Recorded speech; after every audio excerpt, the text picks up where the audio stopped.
Everybody's set. If everybody's set, we're ready to begin.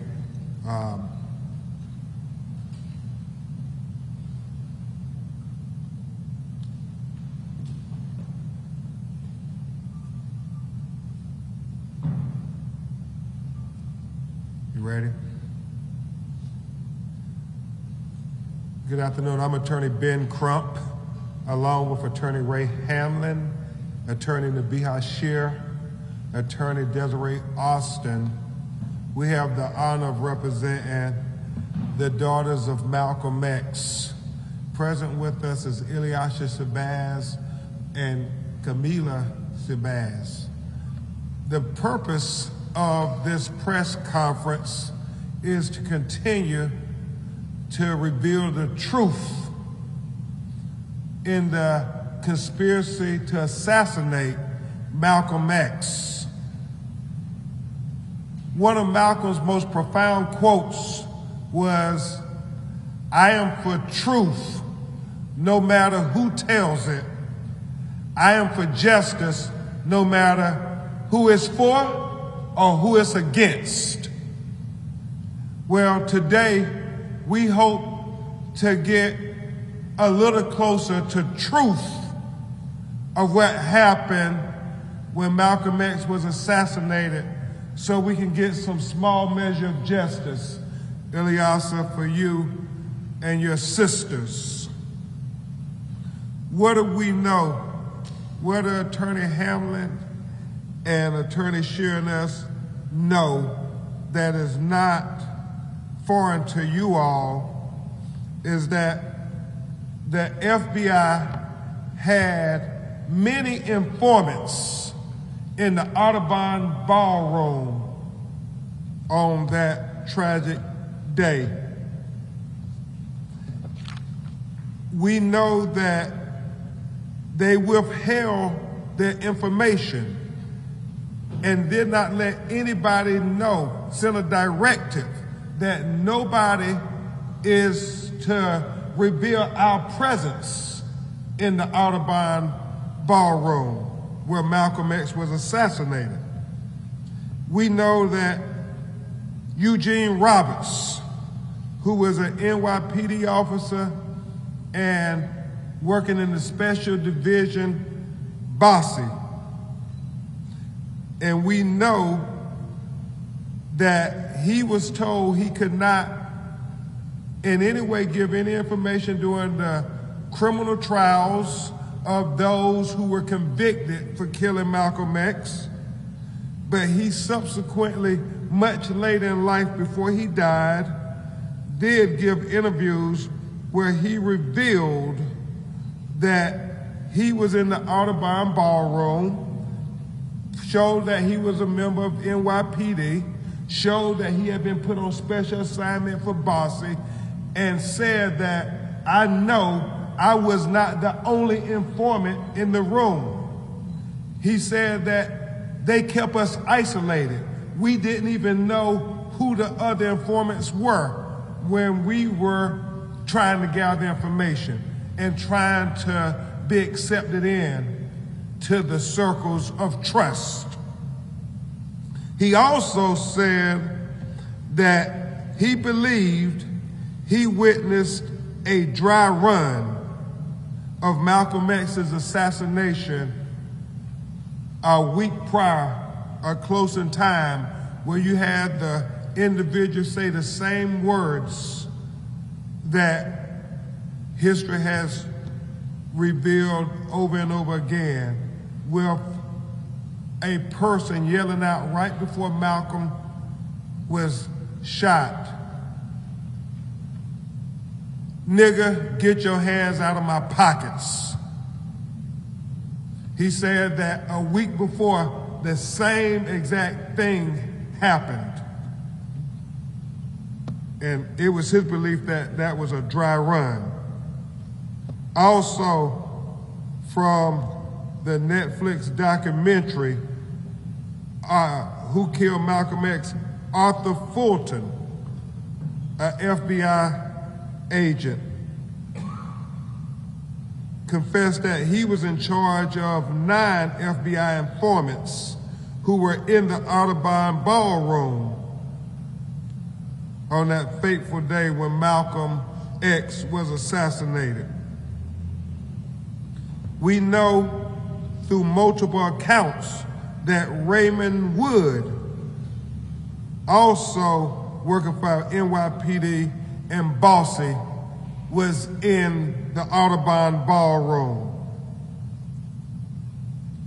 We know that J. Edgar Hoover sent a directive in the released FBI files that to New York City do something about Malcolm X. We know that it was later revealed that John X. Ali Simmons, who was not present at the assassination, but was the National Secretary for the Nation of Islam, and the FBI withheld that John X. Ali was an informant for the FBI. And so today, as we continue to be able to establish the legal requirements to finally get some measure of justice for Malcolm X's family, to overcome the statute of limitations, we put forth the exception of fraudulent concealment. And in fraudulent concealment, we must show that the defendants conceal the existence of a cause of action. We must show that the plaintiffs remain ignorant of the cause of action until after the statute of limitations had expired, and that the plaintiff's ignorance was not due to lack of diligence. Nobody can say that Malcolm X's family has never, ever accepted what the government tried to tell them. They've always sought the truth. This is a case, State of New York versus Hendrickson's Brothers Incorporated, 840 F subsecond 1065, 1988 case in the Second Circuit. Furthermore, before Attorney Hamlin addresses you and we introduce you to a witness who has never before spoken and why his information that he's going to share with you all is so explosive and astonishing. A claim for fraudulent concealment also requires the plaintiff to show a material misrepresentation of existing fact. Well, we know that after the Manhattan District Attorney was able to show that they withheld exculpatory evidence that they made with knowledge of falsity. And the last element that is really clear for all of us is an intent to induce reliance thereon, justifiable reliance upon the misrepresentation. Why is that so important? They had to make sure that the people who they said killed Malcolm X were convicted, because that way it will have the family and everybody rely on their truth, their misrepresentation that we didn't have anything to do with conspiring to kill Malcolm X. These are the people who were convicted. We know that fallacy has been revealed to be an outright lie. We know that two of the individuals who they convicted of murdering Malcolm X were completely innocent. And so that brings us to here today about trying to tie together this conspiracy. You're going to hear from an individual who has not spoken in 58 years, ever once. He's going to read from his affidavit, his words. He was very suspiciously never called to the trial, never asked to give a deposition or a statement. He was a member of Malcolm's organization for African American Unity. He's going to speak for the first time today, even though for many years they did have great fear. They killed Malcolm. If they killed Malcolm, how could they feel that they wouldn't be killed or persecuted? But thankfully, he has come forward to help Malcolm's daughters get justice and to tell his truth. And we have visual evidence, objective evidence that corroborates in many ways what information he is revealing today. It is very important that we understand that it's not just what he's saying, but when you look at it in the context of the photographs that were taken back in 1964, that we look at the stock video that Attorney Desiree Austin and Attorney Nabiha Shir were able to find after combing through thousands of photographs and thousands of video back from 1964. That was 1965, I apologize. And that's critical because it adds up. It adds up. You hear what he's saying and you see the objective video. And he tells you what he heard the police saying that night. That's the only thing we don't have. We have the pictures, we have the video, but we have no sound. But we have an eyewitness, and more importantly, we have an ear witness who heard what the NYPD officers were saying on the scene. Before he addresses you, my co-counsel, who is a great attorney, a great Omega man, and has been with the family for years and helping them fight for truth and justice. I'm honored, so very honored to work with him. Attorney Ray Hanley. Thank you, Brother Crump. I'm sure everyone is here and you want to get to the reason why we're here today. What I can tell you is sometime back in March, I was contacted by a young lady who indicated that she had some information. She happens to be here today. And she had some information that might be helpful to our pursuit in this fight for justice. And I had the good fortune of meeting Mustafa Hassan on Good Friday of all days in my office in Newark. And what he shared with me in the hour or so, 2 hours that we were talking, it became, in my estimation, so glaringly important that we needed to share it with the world. Yes, it's been 58 years, but he felt that now was the time to share the information that he had. And he was able to corroborate what he was saying by virtue of the historical photographs that exist and pre-exist at our meeting.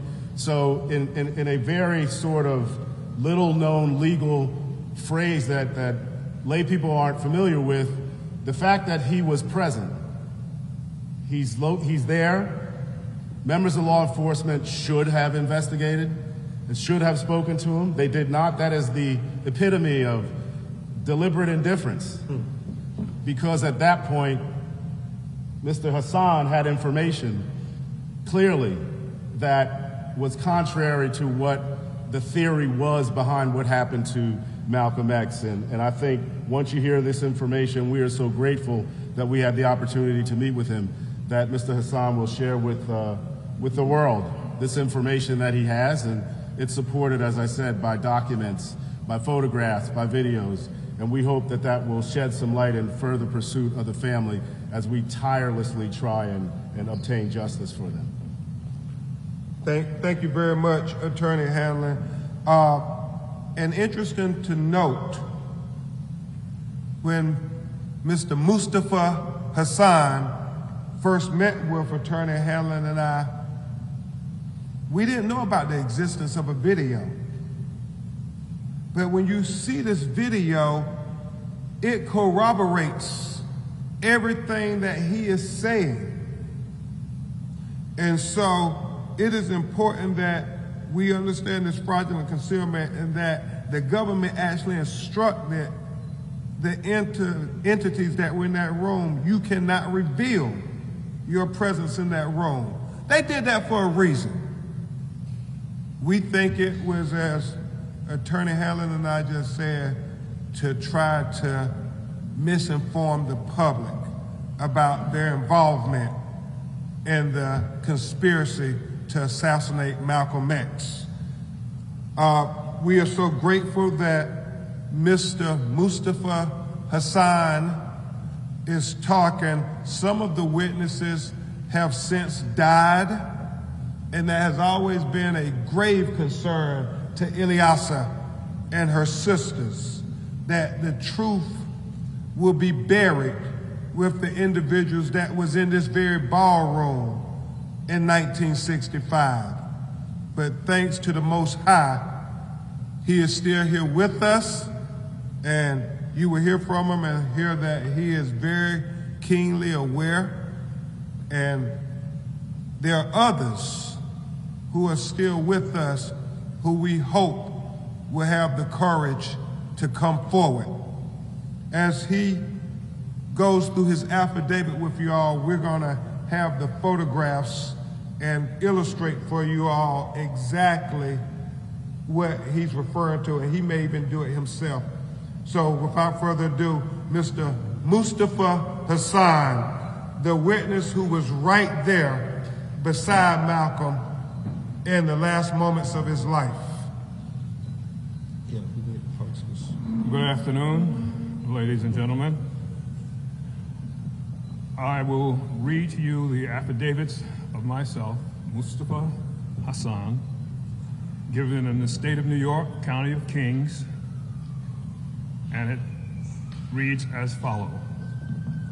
I, Mustafa Hassan, previously known as Richard Melvin Jones, being duly sworn, hereby depose and say, number one, I have personal knowledge of the facts stated in this affidavit and certify that the following statements are true. Number two, I am executing this affidavit freely and voluntarily. Number three, I'm over 18 years of age. My date of birth is... Don't give your date of birth. Okay. Your address. And don't give your address. All right. And number four, I am fully competent to make this affidavit and have personal knowledge of the facts stated in this affidavit. Number five, I was a member of the Organization of Afro-American Unity, acronym OAAU, founded in 1964 by El-Hajj Malik El-Shabazz, also known as Malcolm X. Number six, on or about February 21st, 1965, I was present in the Audubon Ballroom at 3940 Broadway at West 165th Street in Manhattan, New York. I assisted with a security detail when Malcolm X delivered his speech. I was initially assigned to be in one of the aisles of the Audubon. Subsequently, one of the lieutenants higher in the OAAU chain of command structure instructed me to move towards the entrance to the ballroom.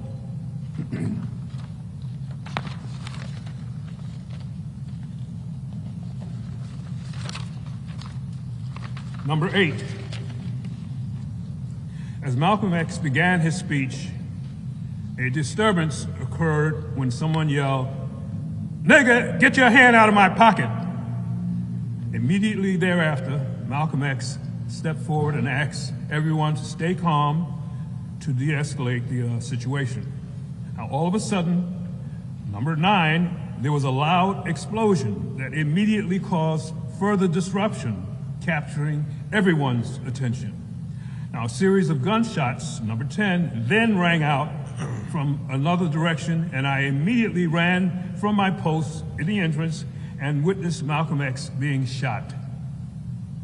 Number 11, I immediately started to make my way from the back of the Audubon, where I had been posted, and towards the stage where Malcolm X was located. However, the scene became chaotic as people frantically ran around seeking exits to cover and protect themselves. Number 12, I saw a man running down the aisle towards the exit where I had been posted with a gun in his hand. I made the decision to attempt to stop this person because he had a gun in his hand and was heading directly towards me.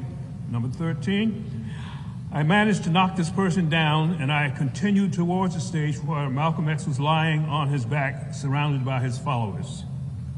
I know now that the identity of the man with the gun is Talmadge X. Hayer, also known as Thomas Hagen. When I arrived at the stage, I saw that Malcolm X was in grave condition, seemingly close to death, and as a result, my extreme distress and anger, I turned attention back to the man who I had seen running away, knowing that he had a part of responsibility for what I had just witnessed. Number 16. I would later see the same man outside as he was being beaten by Malcolm's followers, while a group of policemen who suddenly showed up on the scene asked if he was with us, while at the same time holding back Malcolm's followers from beating him. Can you repeat that? Yes. I would later see the same man outside as he was being beaten by Malcolm's followers, while a group of policemen who suddenly showed up on the scene asking, "Is he with us?" while at the same time holding back Malcolm's followers from beating him. From my vantage point, this was an attempt by the police to assist in him getting away. Rather than allow the man to get away, I reached out and grabbed the man by his collar to prevent him from escaping. As evidence in the attached photograph that you'll see me grabbing Talmadge Hayer while a police officer tried to come between us in Exhibit A. Number 17, when he was in police custody, then I went back inside the Audubon and observed on stage Sister Betty Shabazz, Malcolm X's wife, Sister Yuri Kochiyama, a co-member of the OAAU, and others surrounding Malcolm's prone body. There are photographs of myself and other individuals trying to assist Malcolm in Exhibit B. Number 18, I later observed Malcolm X being removed from the Audubon as he was placed on a stretcher and then on a gurney to be taken to the hospital.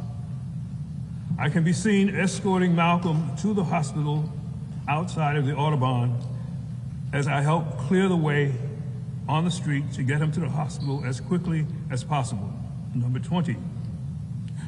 I later discovered One of the men assisting Malcolm was Eugene Roberts, an undercover agent with the Bureau of Special Services and Investigation in the New York City Police Department, NYPD, and Raymond A. Woods, another undercover agent with BOSSI, B-O-S-S-I, in the New York Police Department, was also present at the assassination. 21. I know Eugene Roberts has stated he believed he witnessed a dry run of Malcolm X's assassination on February 15th in 1965. I can attest that there were previous attempts on Malcolm X's life, and I believe I witnessed one earlier. After police and medical officials removed Malcolm's body from the Audubon, Sister Kochiyama stated that Ray Woods is said to have been seen running out of the Audubon and was one of the 2 people picked up by the police. I agree with Yuri Kochiyama. Number 23, there were no uniformed policemen in or around the Audubon the day Malcolm X was murdered compared to previous speeches and events where Malcolm was present. Number 24, to this day, despite my presence inside and outside of the Audubon on the day of the assassination, law enforcement never attempted to interview or obtain a statement from me regarding what I had seen, heard, and actually did on that day. Number 25, after Malcolm's assassination, I was concerned that the lack of law enforcement's focus on myself could change to interest in myself. I became so disillusioned by what I had seen and experienced that I had made arrangements to and did leave the country for a number of months as I sought a new residence for myself and my family. This was done out of concern for my and my family's safety and where I believe the United States as a society was headed. Number 26. I am aware that NYPD officials claim that Malcolm X exaggerated assassination attempts on his life. They believe Malcolm X's complaints and attempts on his life were a publicity stunt. After he contacted NYPD in July of '64, after he was approached in his car by 2 men when he arrived home that evening, I believe that Malcolm X's claims were valid because I personally witnessed one such attempt earlier in 1964. On the penalty of perjury, I hereby declare and affirm that the above-mentioned statement is true and correct to the best of my knowledge.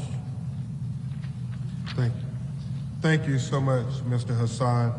Before you take your seat, and before we show the video and go to Q&A, could you point out on this photograph where you're at, sir?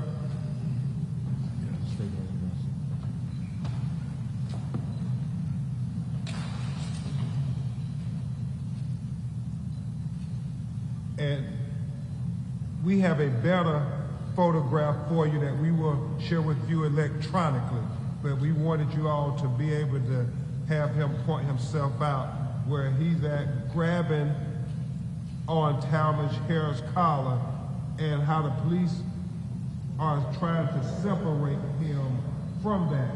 Now, a picture does tell 1,000 words, but when you put it in, a picture does tell 1,000 words, but when you put it in context with what he heard the police saying, is he with us? It goes back to what Eugene Roberts said. We didn't know who the informants were. I don't think the NYPD knew who was in that ballroom and for what reasons. They knew that they had police officers undercover in that ballroom.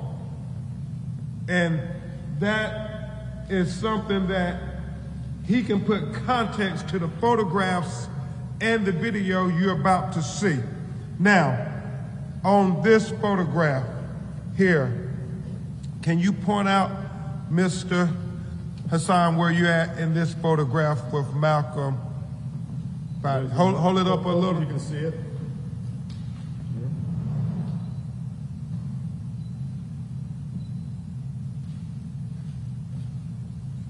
Okay. And now if you could step with me over here, You should Mr. also point out my mother. Okay. And can Ilyasa say, can you point out her mother in that photograph? Yes.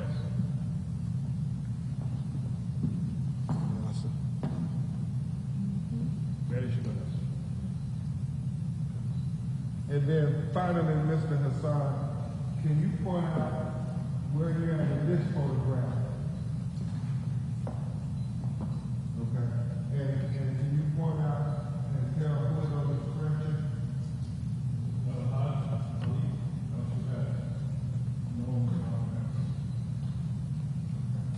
Thank you. And I know we'll let you sit down for a minute and then we'll have you stand back up. Now, if we can turn your attention, Attorney Shear, are we ready to show the video? And if you all will turn your attention, and remember, let me get up.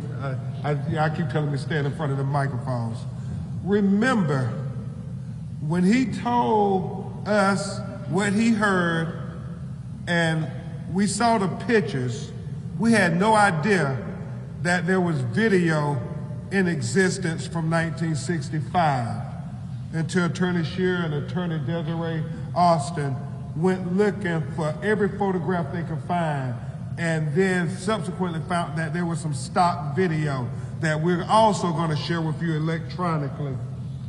And we have affidavits of what just was read to you that we'll give you all here present with us, but also we will send that to you electronically. If you go to press@bencrump.com, we want to make sure everybody has all this important evidence, because as Ilyasa and her family have said all along, they don't want the truth to be buried. Thank you so much, Mr. Hassan. If we can turn your attention to the video. Ilyasa, you want to walk up here?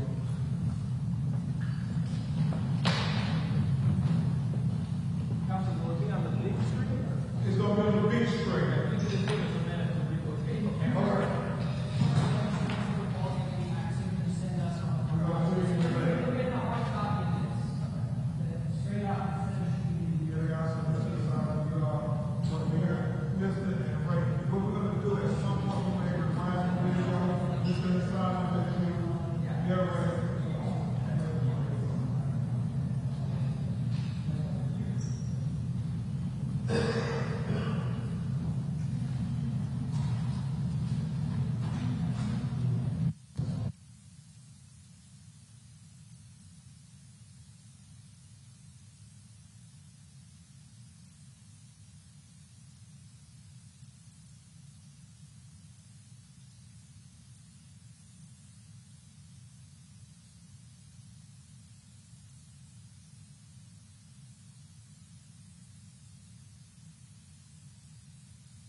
Once all the way through, and then we're going to have Mr. Hassan give color to the video with the narration of what was happening, what he heard them say.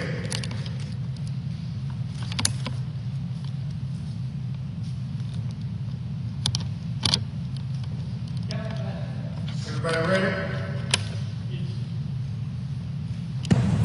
Okay.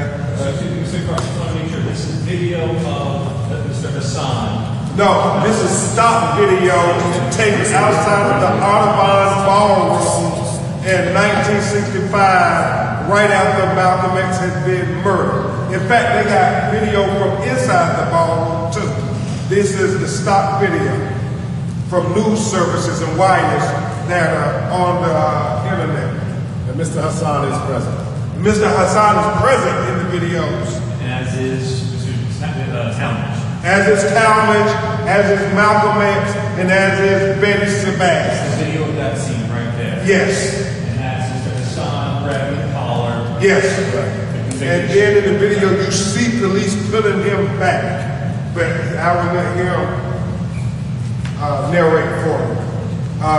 Any other questions before we begin the video? Talmadge's full name? Talmadge Hayer. Hayer, H-A-Y-E-R. And he's the convicted murderer of Malcolm X.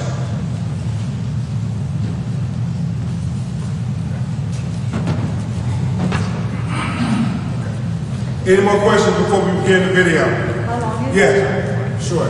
A minute and a half, if that, sure. Yes, sir. Hard copy of this later? Yeah, if you press it, Ben Crump, we will email links out. BenCrump.com. Okay. Any other questions? If not, Attorney Nabiha Shir.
Okay, so that's the stock video. Any questions for Mr. Hassan? Attorney Crump, the man with the beard, can we confirm that that's Eugene Roberts? We understand that to be him. No shots of him giving Malcolm artificial respiration. Not that we have on this video. Or Yuri Kochiyama being there on the stage. Yeah. That's right. That was his wife, Okay. who was a nurse at the time, a registered nurse, giving him resuscitate. Yeah. I have a question, but I'd like to get it. Okay, well first we want to have Mr. Hassan, let's replay the video. And if you could, and I don't matter how many times we got to replay it, if you could show where you're present at in the video.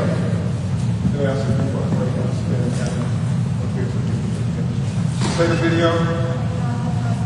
Okay, yep, we'll have you pause it. Okay.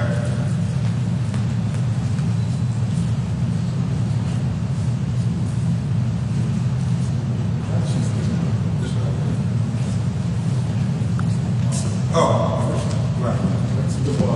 Pause. And Attorney Hammer makes a good point. These are only a portion of things. It's not everything that happened. This is the only thing that the videos capture. But when we pause it, Mr. Hassan, can you show where you're at? And Mr. Hassan, can you tell members of the media how old were you at that time? I had a birthday on January 8th, so maybe 26 years old. 26 years old at the time. Okay. All right. Can you continue on, Attorney Shear?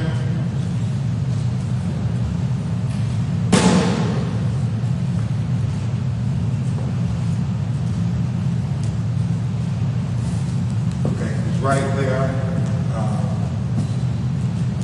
Continue on, because I think at the 35th second, that's when it goes. That was walking to the hospital. That was walking to the hospital. Right here. Okay. That 35 seconds. Okay. So can you tell, and I know they can see it better when they get the actual video, but where's your hand at in this video, Mr. Hassan?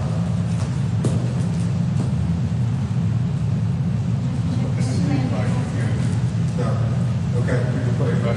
The cameras, can you go back a little? Yeah. Okay. Go a little bit further. Right there. Yeah. Right there. And you were grabbing onto his collar. Yes. And a firm grip at that point. okay. And at some point, I know they can't hear you good. I want you to explain how you believe they were trying to get you away from him. You can continue the video. And do they make, at some point, do they pull your collar back? Yes, at one point, police knew that he was not going anywhere, so they executed the arrest. And that's when the crowd, mountains followers, stepped back. I also stepped back and released his collar. Okay. Continue.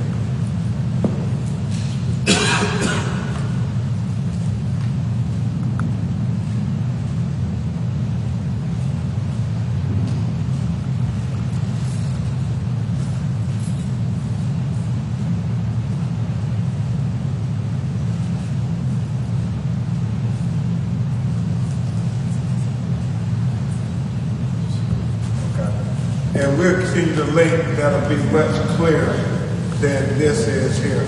And it's on Venmo as well. Right.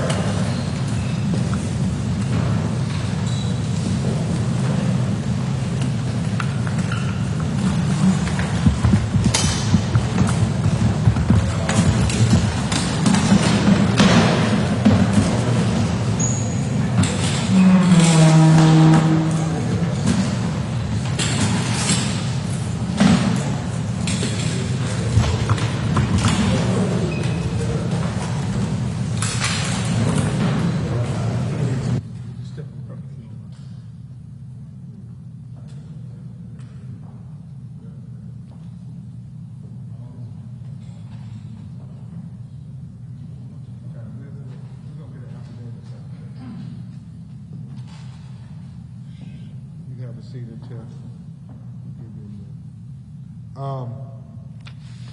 Just while y'all resetting up the spelling of Mr. Hassan's name is Mustafa. M is in Mary, U, S, T is in Tom, A, F, A. Mustafa Hassan, Hassan.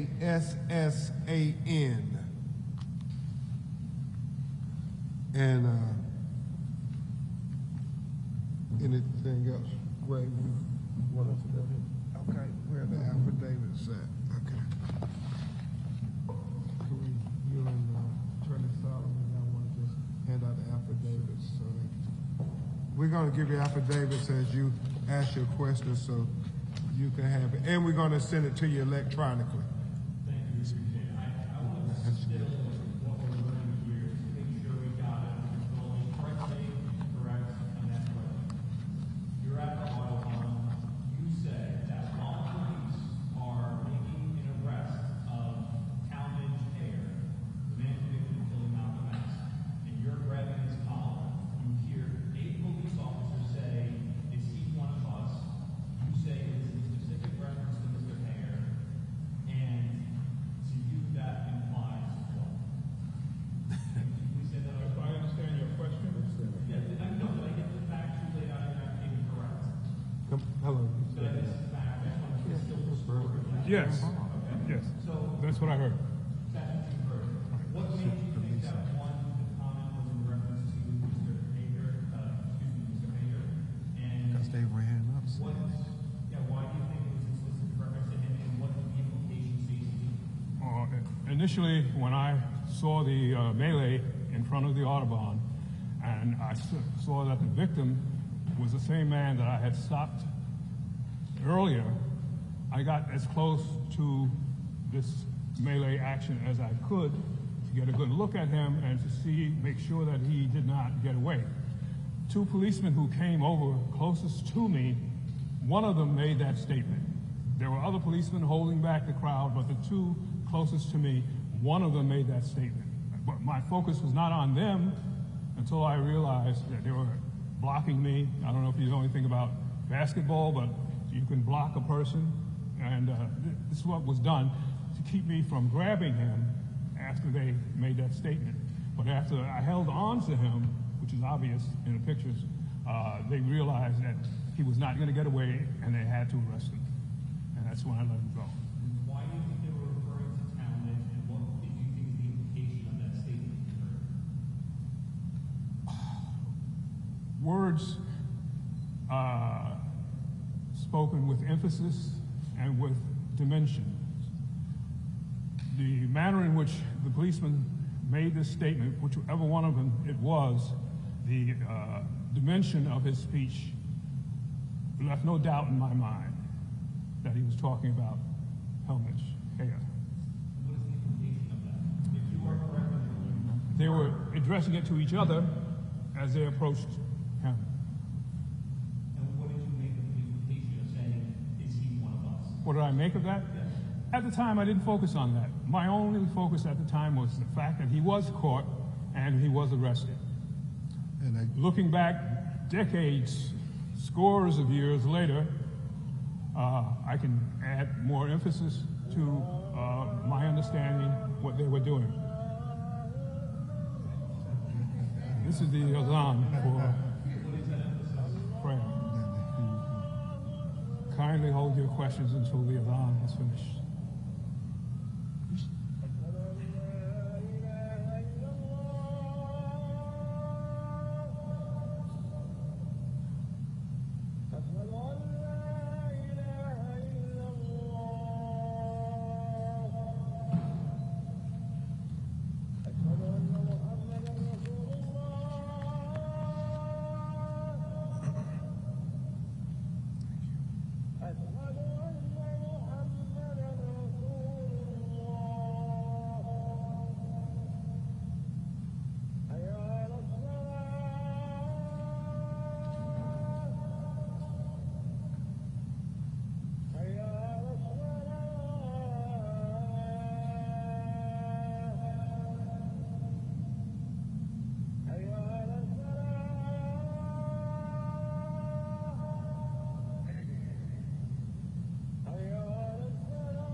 I think I covered that. No, I didn't. You said Okay. you heard an officer say, do you think the police were you involved? didn't think much about it at the time, but now you're here talking to us. What is the implication of what you heard now? Now looking, oh yes, that absolutely the police had people in the Audubon who at that point were trying to get out of the Audubon, and they couldn't tell who was who because there's 400 people there rushing out. And that question to me, looking back, is they're making a decision as to whether he was one of their undercovers or not. And obviously they made a decision initially when there was doubt in their mind to allow him to escape. They made a choice, made a decision in favor of him. But at the point that they could not permit him to escape, because I held him, they decided to arrest him. Do you think Hager was either an agent and an actual undercover police officer or an informant outside the department working? Okay, let me say, I'm 84 years old, so you're gonna have to speak as if you're speaking to an 84-year-old person who's 20 feet away from you. Talk louder. Speak up. My apologies. Okay. Do you think Hager was working as an undercover police officer, an NYPD officer undercover, or do you think Hager was an informant working with the NYPD from the outside? Let me reiterate from the affidavits. He is a person leaving the Audubon as fast as he could run in a loping kind of a run, which I later found out was, of course, one of the security people had shot him in the leg. But he is a person who was running out with a pistol in his hand, waving the pistol in the air, getting people out of his way. And I was the primary person in his way because I had left the position where I'd been reposted and was headed towards Malcolm. And I decided I needed to take him down at any risk. And I applied some of my military skills and was able to take him down and then continue up towards Malcolm. I didn't hold him because he was not the focus of my urgency. Running towards Malcolm was the focus of my urgency. So I knocked him down and ran up to the stage where Malcolm was lying on his back. But do you think he was working for the NYPD? No doubt in my mind. The NYPD, CIA, FBI, but he was definitely working for some government establishment. And let's be clear. Let's be clear about this. We continue to say you have to put this in context. Not even the informants themselves were aware of who all was involved. That's why we are putting forth in our legal action that the government was involved in the conspiracy to kill Malcolm X. They did not allow anybody to reveal their presence or what they were doing in the Audubon Ballroom. Eugene Roberts said they had a dry run in his estimation of what was going on. He saw that in hindsight, but he didn't even know what was going on, and he is a confirmed informant. Ray Wood also confirmed his presence in that ballroom, and he was an NYPD officer. So what we're saying is this conspiracy goes up to the top. J. Edgar Hoover said to the New York Police Department, sent word down in the FBI files, do something about Malcolm X. And so we're putting it all in context. The fact when police first run up to the person who has just shot Malcolm X, are they trying to stop him? No. What they're saying is he with us, because they don't know if their person was assigned to shoot Malcolm or not. Because as Eugene Roberts said, they kept us isolated. And he believed that was done intentionally as well. Mr. Crump, I just wanted to say, you believe that Hager was not a member of the Nation of Islam? I will say this, and I want to be clear. I don't want to be taken out of context. I don't know what Hare or anybody else was doing, but what we have laid out is that informants were in there. Whether he was an informant or not, we would never know. They haven't revealed who their informants are till this day. Arthur Fulton said there were 9 informants in the Audubon Ballroom. Were some of the informants told to assassinate Malcolm X, or were those informants told to keep people back? Were they told to get rid of his security detail so it could be easier to complete the mission? We can't tell you verbatim what they did, because for 58 years, the American government and law enforcement have colluded to make sure that Ilyasah and her family never know the truth. So we're having to, under all of the innuendo, all of the second guessing, try to put together a 58-year-old puzzle to give them the truth. So take what Mr. Hassan said as what it is. The police came saying, is the shooter of Malcolm X with us? Did you file your suit yet? No, we filed a notice of claim. We have to wait a certain time before we can file. Why? Because that's what the law says. What's the timeline when you have to file? 90 days. No, it's a little later. The federal agencies have 6 months. Take the mic. Yeah, sure. The federal agencies have 6 months to make a determination before we can file a lawsuit. And for the New York agencies, we have 1 year and 90 days within the time that we put them on notice to file a lawsuit. Thank you. Mr. Hassan, I have a question for you. Yes. You are so clearly present in all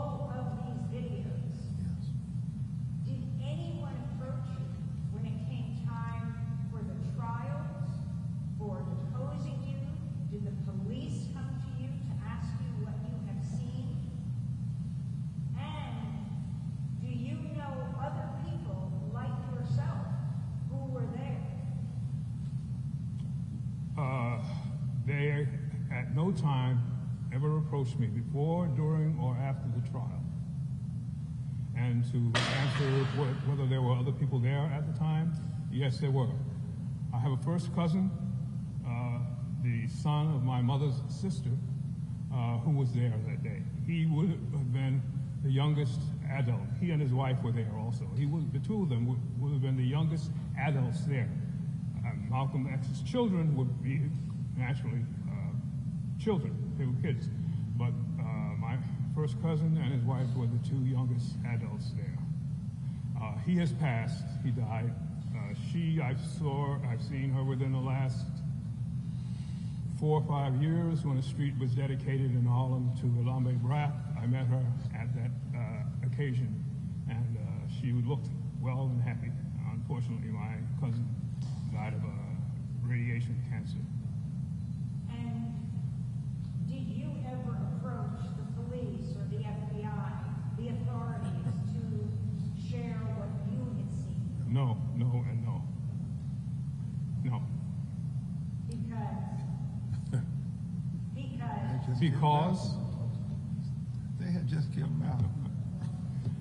Terrorism, trauma. Because in my belief, they were the perpetrators. And they knew more than I did as a consequence of being the perpetrators of the event. Why would I go to them? And for whatever reason they called me, as the attorney stated, the reason that they failed to call me would have been that my testimony would have changed the outcome of the trial. It would have pointed a finger of guilt at the establishment, NYPD, or, as the attorney said, it could be FBI, CIA, any of the government organizations, because that would have been the consequence of my testimony.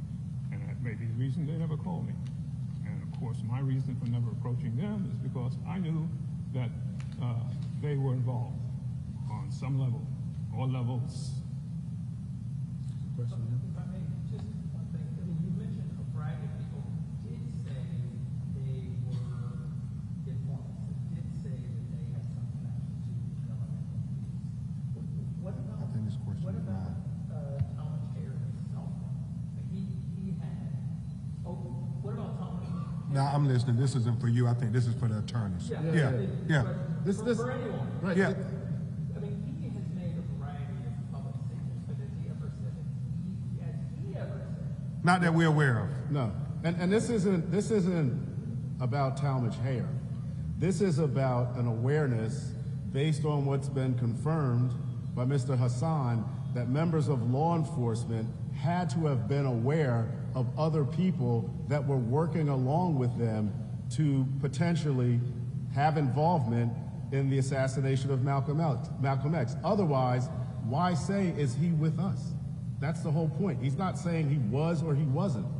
But clearly, there was an awareness on their part that there were people who were with them that weren't police officers. And then, Correct. Well, that the assassination was happening and that this was some grand, plot to deal with the quote-unquote Malcolm X problem. and as you put it in full context, as Ilyasa and I were just whispering to one another, put it in full context. And then they go out and let 2 innocent men spend 20 years in prison when they knew from day one that they were not involved. You have to put it all in context.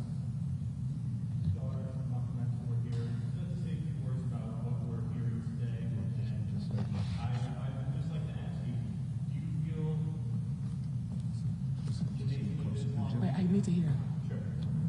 I'd like to just hear your response to what Mr. Hassan has said. Just read your statement. But I also want to ask, do you hold the Nation of Islam, its leaders, and Louis Farrakhan responsible? I'll answer that one, but you go ahead. She's just going to make a statement, and we'll answer the other part of your question. We simply want the truth to be known, the history books to reflect the organization, No, go ahead. I'm sorry. the orchestration of the assassination of our father, and we want justice to be served. Because I think what history has recorded is inaccurate. So we want the truth to be known. We want the history books to reflect that truth, and we would like justice to be served. Amen. And as it relates to the Nation of Islam or any individuals, what we think is clear is that the federal government had infiltrated all of the organizations. So individuals who we might suspect was working for the Nation of Islam, we don't really know if they were working for the federal government or not. Because as Eugene, what's his last name? Roberts, there's so many names.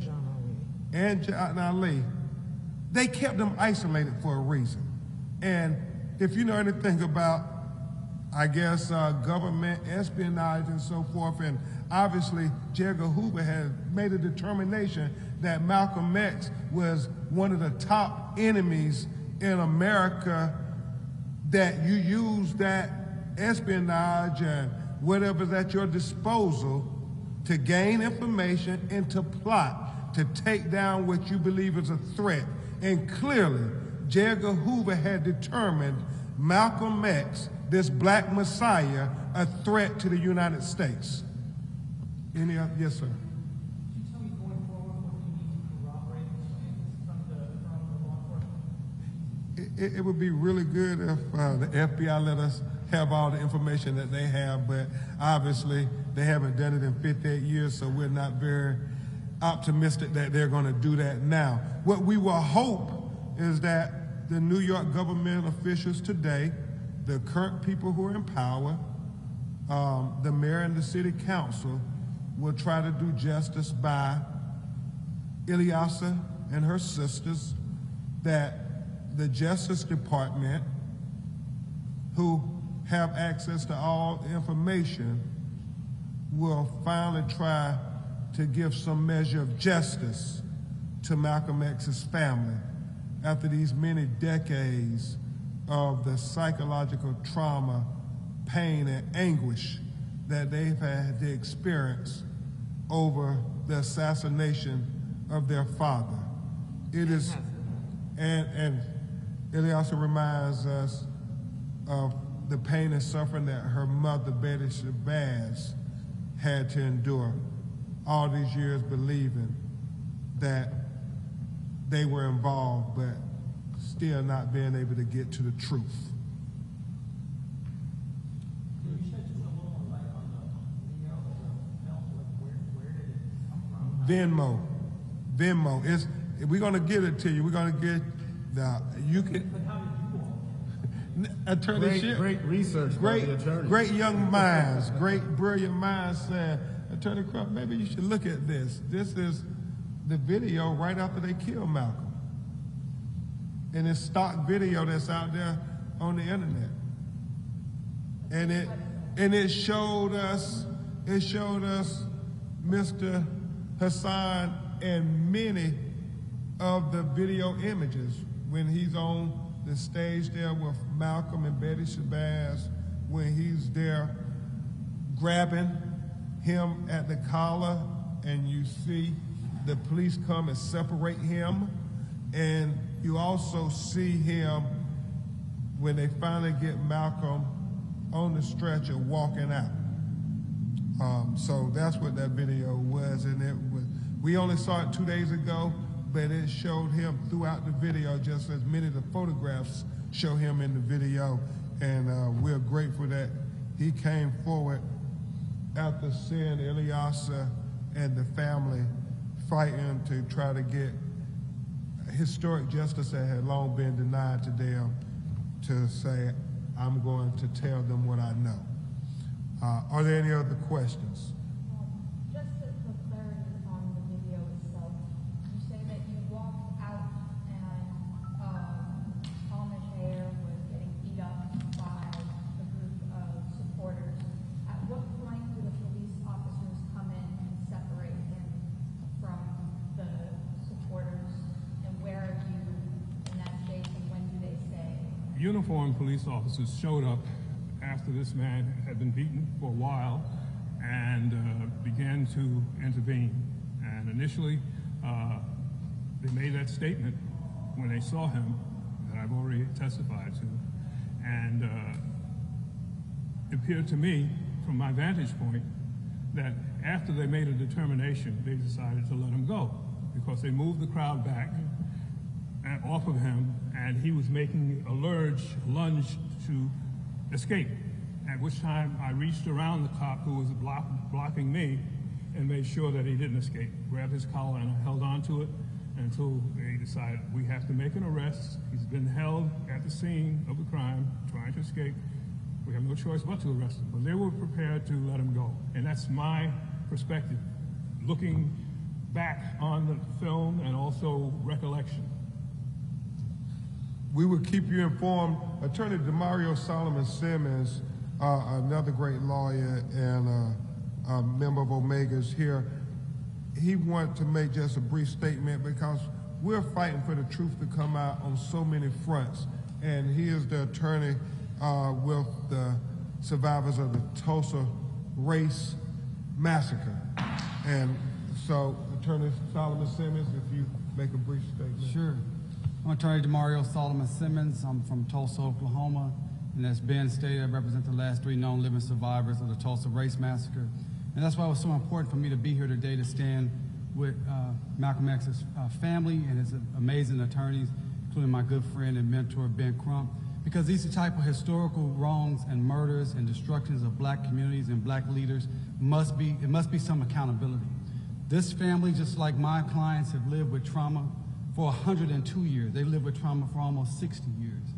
And it's something that they deal with each and every day. And what it says is if you cannot bring the perpetrators of the murders of people like Malcolm X, who was a worldwide figure, or if you cannot bring the perpetrators of the Tulsa Race Massacre, which is the largest race massacre in the history of this country, if there is no accountability, that means no black person is safe, period. That means that it's still 1857 and a black man has no rights that a white man is bound to respect. You have the video, you have the pictures, we have the same things in Tulsa, and you have a witness here telling you what you've heard. So I'm just proud to stand here with this family and with these amazing attorneys as they fight to get justice. I stand with them. Our organization, Justice for Greenwood, stands and fights with them, and calling upon President Joe Biden, the Biden administration, our dear sister Kristen Clark at the Department of Justice, to do the right thing by this family. Give them the information that they need. Give them truth. They're just asking for truth. That's all they're asking for. And the same things we're asking for with the Tulsa Race Massacre. So I stand here on behalf of my community and stand with this family. Thank you very much, Attorney Solomon Simmons.